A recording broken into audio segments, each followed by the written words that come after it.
வெப்பத்தில் 150 லட்சம் degree Celsius அதீத வெண்மையில் ஹைட்ரஜன் அணுக்கரு பிணைவினால் ஹீலியம் உருவாகிறது. அதன் விளைவாக அளப்பரிய ஆற்றல் வெளிப்படுகிறது.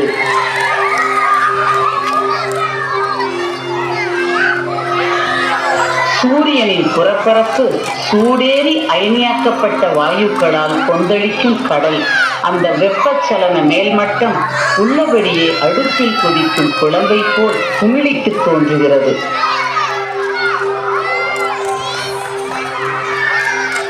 இங்கும் அங்குமாக சில இடங்களில் சூரிய கரும்புள்ளிகள் என்று அழைக்கப்படுகிற இருண்ட பகுதிகளும் காணப்படுகின்றன. அந்த பகுதியில் இருந்து ஆற்றலுடன் கூடிய கிளர்வுகளாய் புறஊதா கதிர்வீச்சுக்களும் எக்ஸ் கதிர்வீச்சுக்களும் அண்டவெளியில் வாரி இறைக்கப்படுகின்றன. அன்றியும் அதன் புறப்படல நிறை உமிழ்வுகள் ஆற்றல் மிகு துகள்கள் சுழல் வீச்சுக்களாக சூரிய மண்டலத்தின் குறுக்கே அதிவேகத்தில் சீறி பாய்கின்றன. உண்மையில் நம் சூரியன் மிகவும் உக்கிரமான இடம்தான். 15 கோடி கிலோமீட்டர்கள் தூரத்தில் நம் பூமி சூரியனின் எழுச்சிகளிலிருந்து கண்ணுக்கு புலப்படாத புவிகாந்த தடுப்பு போர்வையினால் பாதுகாக்கப்படுகிறது.